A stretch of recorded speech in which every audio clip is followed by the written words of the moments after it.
Alors il vous faut des légumes de saison. Donc là j'ai pris des courgettes. Alors bien sûr c'est des légumes du jardin. Des courgettes, des carottes. Alors ça c'est les carottes jaunes du Doubs. Je vais en rajouter d'autres qui ne sont pas de mon jardin. Parce que là il n'y en a pas beaucoup. Des blettes. Et je vais mettre des échalotes. C'est une recette que vous pouvez faire avec tous les légumes que vous voulez. Légumes de saison. Elle peut se faire en hiver, en été, au printemps. Avec ce que vous trouvez dans le jardin. Il n'y a pas de souci. Et franchement, elle est très bonne. Il vous faut également une pâte brisée. Donc je vais vous la faire devant vous. Et c'est tout. Allez, je vais nettoyer tout ça et je vous reprends tout de suite après. Alors voilà, j'ai lavé tous les légumes. Donc j'ai séparé les côtes de blettes avec les feuilles, donc mes échalotes, et j'ai rajouté un ingrédient, de l'ail. Alors ça c'est de l'ail que j'avais congelé de l'année dernière. Et puis les courgettes. Alors je vais les détailler en petits dés. Mais je ne vais pas le faire avec un couteau. Je vais vous montrer l'ustensile que j'ai. Alors voilà mon ustensile. Ça se présente comme ça, avec plusieurs grilles différentes. Donc là, celle-là, je vais la modifier. Je vais prendre celle-là, petit carré. Le but, c'est simple. On met le légume ici, on appuie et ça tombe dedans. Donc là, je vais enlever cette plaque. Je replace celle que je veux à la place. Et voilà. Alors c'est un ustensile que j'utilise régulièrement quand j'ai pas envie de couper à la main.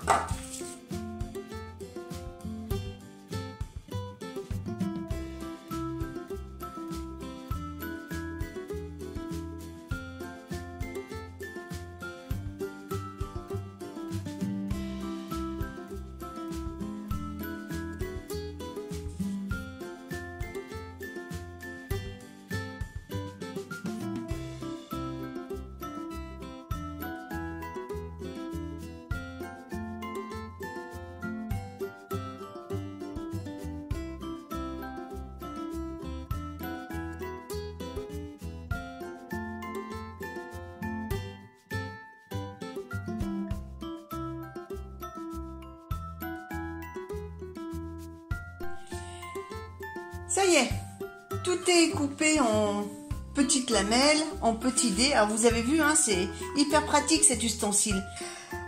Donc maintenant on va passer à la cuisson. Que je suis une adepte de l'huile d'olive et des épices. D'ailleurs je les ai préparées devant moi pour les mettre dans ma casserole. Donc je verse mon huile d'olive. Une bonne rasade. En fait, pour la quantité d'huile, il faut tapisser le fond de la casserole. Je viens rajouter quelques graines de fenouil. Je vais prendre une cuillère, c'est quand même mieux, parce que si vous fouillez les doigts dedans, c'est moyen. Donc, je mets une petite cuillère à café, hein, ça suffit largement. Ça donne du goût. Voilà, ça je le remets en place. Ensuite, je mets du curcuma. Donc le curcuma, pareil, hein, je mets à peu près, voilà, l'équivalent de ça. Je saupoudre dans la casserole. Je mets le curry. Alors le curry, pareil, une cuillère plutôt bombée. Voilà, je mets dans la casserole. Et ensuite, je viens rajouter du sel et du poivre. Et une dernière petite chose, je vais mettre des herbes de Provence que fait maison, hein, que j'ai fait sécher. Donc je mets, voilà, l'équivalent d'une poignée, enfin d'une pincée comme ça, et je viens mettre ça dans la casserole. Voilà, et c'est tout. Maintenant on va passer à la cuisson. Donc, et en premier je vais mettre l'ail. En fait on va les faire revenir comme les oignons. Donc je les mets directement sont surgelés, comme ça va les cuire un peu.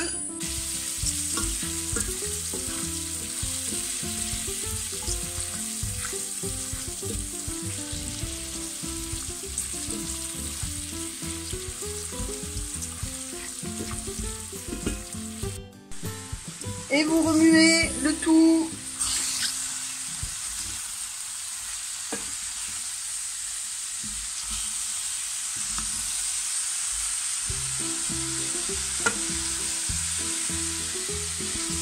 Ensuite, ça va cuire avec l'eau de végétation.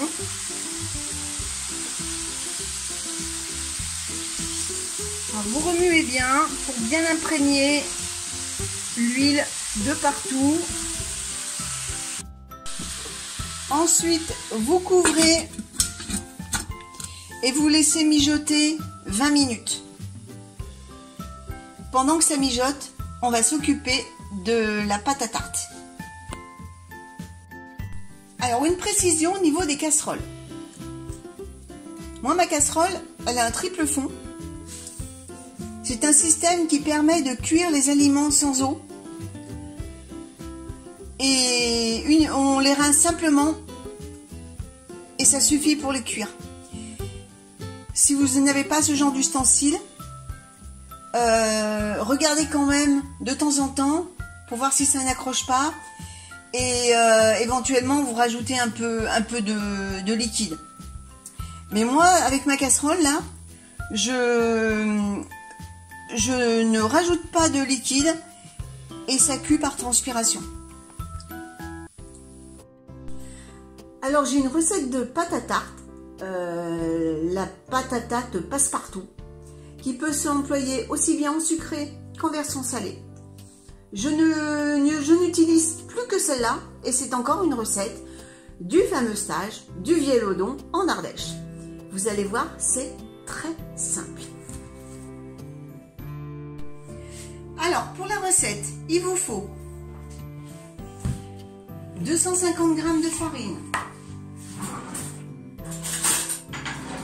Je vous mettrai la recette de la pâte en description en bas de la vidéo. Donc 250 g de farine, là je pèse directement.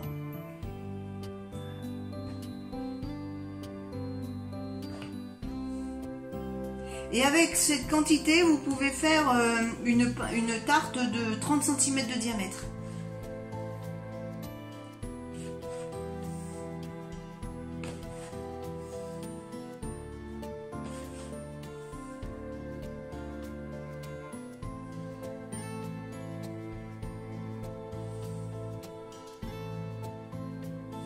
Voilà. Ensuite, il vous faut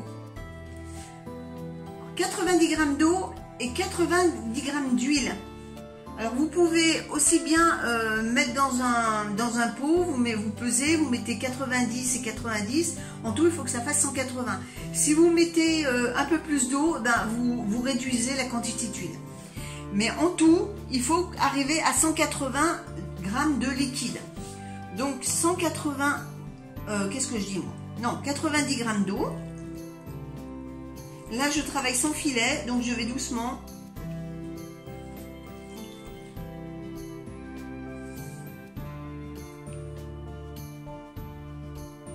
Là, j'ai mis 96, donc je laisse, je ne remets pas à 0.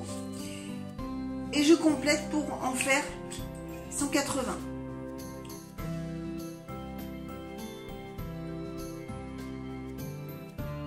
Et c'est là qu'il ne faut pas se tromper.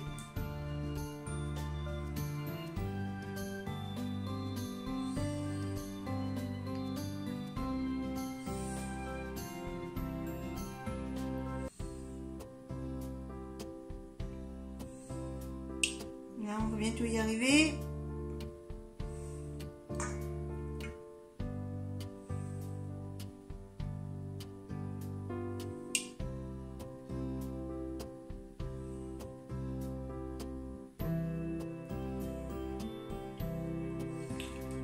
Voilà, 180 piles.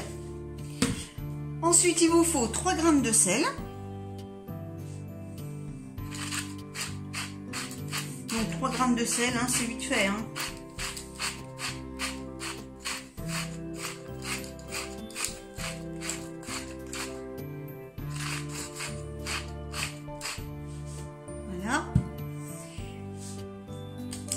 maintenant, c'est là l'astuce. J'ai pas envie de me salir les mains. Je vais prendre une fourchette. Et je vais remuer le tout jusqu'à que ça s'amalgame. Et ensuite, je viendrai pétrir. Alors, c'est une pâte à tarte qui est inratable. Sauf si, bien sûr, vous mettez trop de liquide. Hein, ça va de soi. Mais si jamais vous vous loupez, ben vous rajoutez un peu de farine. Il n'y a pas besoin de levure, pas besoin d'œufs, pas besoin de... Voilà, vous voyez, elle commence à s'amalgamer. Et là, vous pouvez finir à la main. Vous ramassez bien tout, vous pétrissez un peu.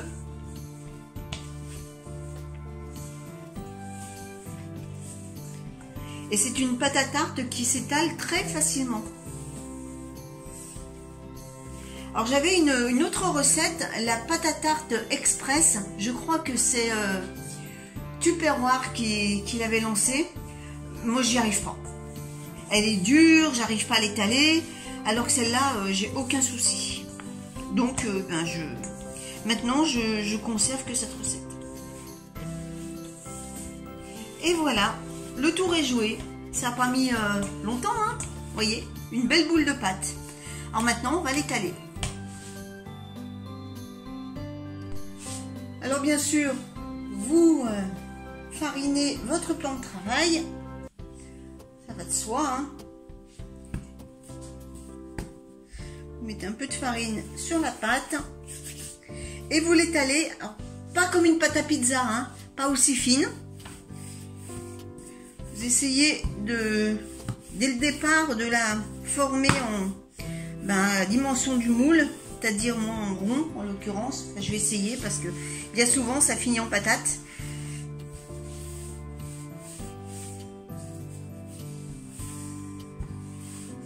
Alors j'avais vu une vidéo, un reportage sur l'Inde et il y a une dame qui faisait des chapatis.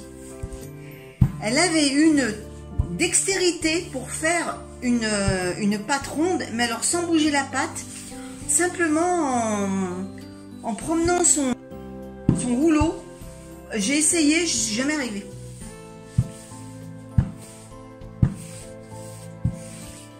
Enfin, comme je vous disais, là, ça a plus l'allure d'une patate qu'autre chose, mais bon, c'est pas grave. On ajustera après.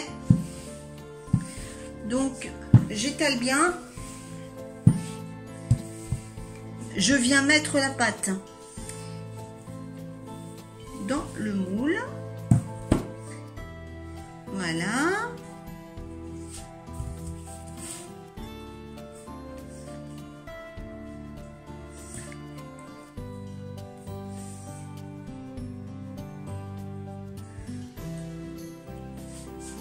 Je viens couper les bords.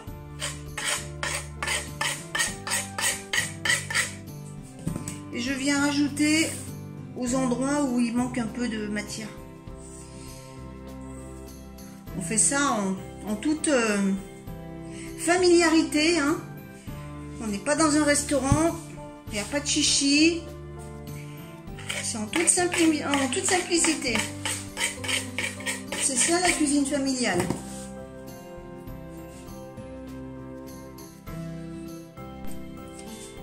Allez, on va voir ça. Et ben ça m'a l'air pas mal. On va pouvoir dresser tout ça sur la pâte.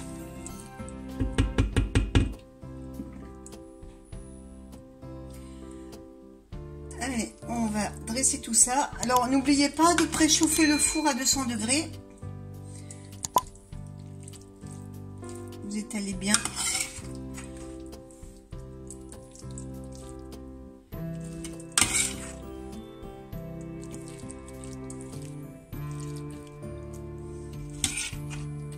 Alors soyez généreux en garniture, hein.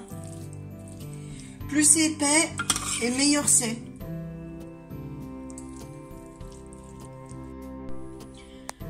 Donc voilà à quoi ça ressemble. Maintenant je vais la mettre au four